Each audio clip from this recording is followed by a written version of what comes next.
மாற்றம் ட்ரேடர்ஸ் அனைவருக்கும் வணக்கம். சந்தையினுடைய போக்கு, ஈரானுடைய ஏற்பட்ட அமைதி ஒப்பந்தம் மற்றும் கச்சா எண்ணெயுடைய விலை இறக்கத்தினால சந்தையில் உற்சாகமான சூழல் நிலவுகிறது, நேர்மறை இருக்கிறது. பேங்கிங் செக்டாரும் சிறப்பாக செயல்படுகின்றன. குருடாயிலானது கடந்த 3 மாத கால அளவில் இல்லாத அளவுக்கு மிக குறைந்த விலைக்கு $75 கீழே சரிந்துள்ளது. இது சந்தைக்கு மிகப்பெரிய பாசிட்டிவாக கருதப்படுகிறது. இருந்தாலும் எதிர்மறை காரணிகள் எடுத்துக்கிட்டீங்க அப்படின்னா, பருவமழை சராசரிக்கும் குறைவாக இருக்கும் என்று முன்னறிவிப்பு மற்றும் வெளிநாட்டு முதலீட்டாளர்கள் எப்படி பங்குகள் தொடர்ந்து விற்பனை ஆகியவை சவாலாக உள்ளன. நிப்டி கடந்த 5 நாட்களா எடுத்துக்கிட்டீங்க அப்படின்னா 4% மேல உயர்ந்து கிட்டத்தட்ட 4.25% மேல உயர்ந்திருக்குங்க. அந்த உயர்வு வெள்ளிக்கிழமையும் தொடருமா என்பது எதிர்பார்க்கப்படுகிறது. நிப்டியானது 24,000 மேல் புள்ளிகளுக்கு மேலதான் நேற்று முடிவு பெற்றிருக்கு. முக்கியமா 24,220க்கு மேல தாண்டுச்சு அப்படின்னா 24,500 லெவலுக்கு செல்ல வாய்ப்பு இருக்கு. அதே நேரத்துல 24,000 கீழே சந்திச்சு அப்படின்னா 23,800 வரைய குறைய வாய்ப்பு உள்ளதுங்க. முக்கியமான இந்த சந்தைக்கு தேவையான தகவல்னா, இந்தியாவில் டைரக்ட் டாக்ஸ் கலெக்ஷன் அதிகரித்து உள்ளதுங்க. 2030க்குள்ள பிரிக்ஸ் நாடுகளுடன் இந்தியாவிற்கு $200 பில்லியன் ஏற்றுமதி வாய்ப்பு உள்ளது. அதனால ஏற்றுமதி சார்ந்த பிசினஸ பாருங்க. அது மெயினா மேனுஃபேக்சரிங், எலக்ட்ரானிக்ஸ் மேனுஃபேக்சரிங் ஸ்டாக்ஸ கொஞ்சம் போக்கஸ் பண்ணுங்க. கவர்மெண்ட்டுமே கிட்டத்தட்ட 12,000 கோடிக்கு மேல நிதி உதவி பண்ணுது.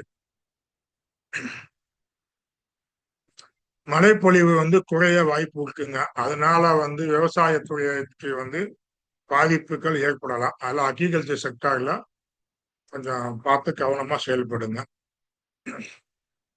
பஜாஜ் ஆட்டோ நிறுவனம் பைபேக் அறிவித்திருக்கிறது. ஜூன் 24ஆம் தேதி எக்ஸ்டேட்டாக இன்னைக்கு பதிவு தேதியாக நிர்ணயிக்கப்பட்டுள்ளதுங்க.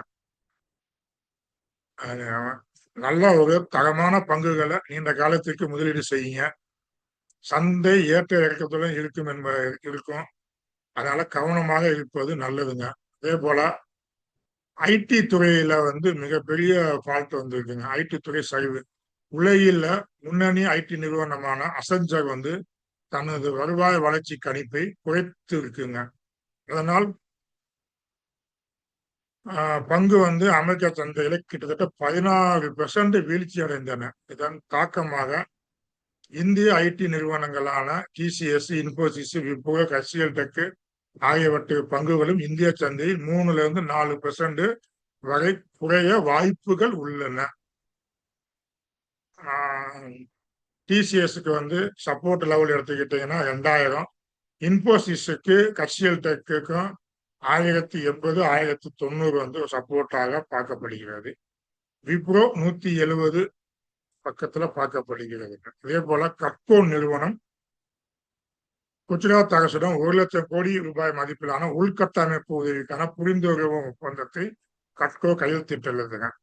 இது அந்த நிறுவனத்தின் வணிக வளர்ச்சிக்கு உதவும் என்பதால் இந்த பங்கை நீங்கள் கவனிக்கலாம்.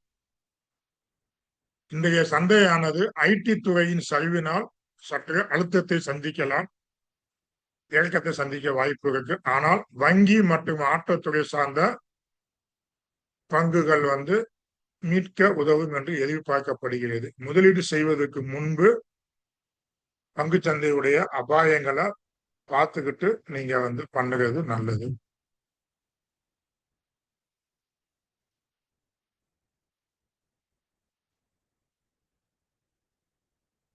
கச்சா எண்ணெய் விலை குறைஞ்சிருக்கு. அது விலை $75 கீழே வந்துருச்சு. அது பாசிட்டிவ்.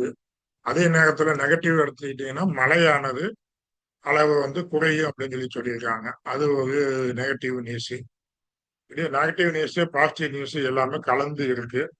அதனால கவனமா பார்த்துக்கிட்டு இந்த வர்த்தகத்தை பண்ணுங்க.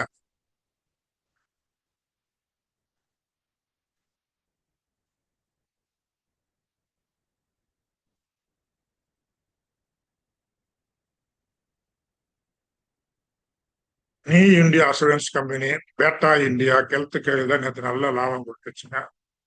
இந்த ஆண்டு 2026ல மிகப்பெரிய ஐபிஓ ஆண்டுகளாக இருக்கும் என்று எதிர்பார்க்கப்படுகிறது. என்எஸ்சி, ஜிப்டோ, ரிலையன்ஸ் ஜியோ மற்றும் எஸ்பிஐ மியூச்சுவல் ஃபண்ட் ஏஎம்சி ஆகியவை ஐபிஓக்கள் வரும் எதிர்பார்க்கப்படுகிறது.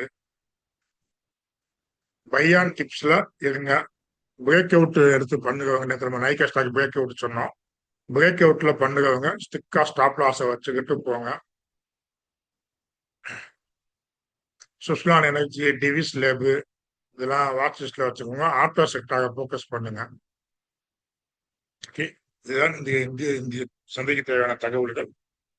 பார்த்துக்கிட்டு கவனமாக ட்ரேடு பண்ணுங்க. நிப்டியானது சற்று ஏற்ற இறக்கம் இருந்தாலும் ஸ்டாக் ஸ்பெசிஃபிக்கா நீங்க பண்ணுவது நல்லது. எந்த ஸ்டாக்கை வாங்கினாலும் அது அந்த கம்பெனியுடைய பிசினஸ் மாடலை புரியாம வாங்காதீங்க. ஸ்விங் ட்ரேடா இருந்தாலும் இன்ட்ராடேவா இருந்தாலுமே இந்த கம்பெனியுடைய பிசினஸ் மாடலும் எந்தெந்த செக்டர் எந்தெந்த இதுல இருந்து அவங்களுக்கு குறைஞ்சபட்சம் அதிகபட்சம் ரெவன்யூ வருது அப்படிங்கிறத தெரிஞ்சுக்கிட்டு இன்ட்ராடேவும் இதுவும் பண்ணுங்க. ட்ரெண்டிங் மார்க்கெட்ல பண்ணுறது வேற, இந்த சைடுவேஸ் மார்க்கெட்ல பிசினஸ் மாடலை தெரிஞ்சுக்கிட்டு பண்ணுங்க. டெக்னிக்கலை மட்டும் நம்பி உள்ள போய் மாட்டிக்கிறாதீங்க. வாழ்க வளத்துடன்.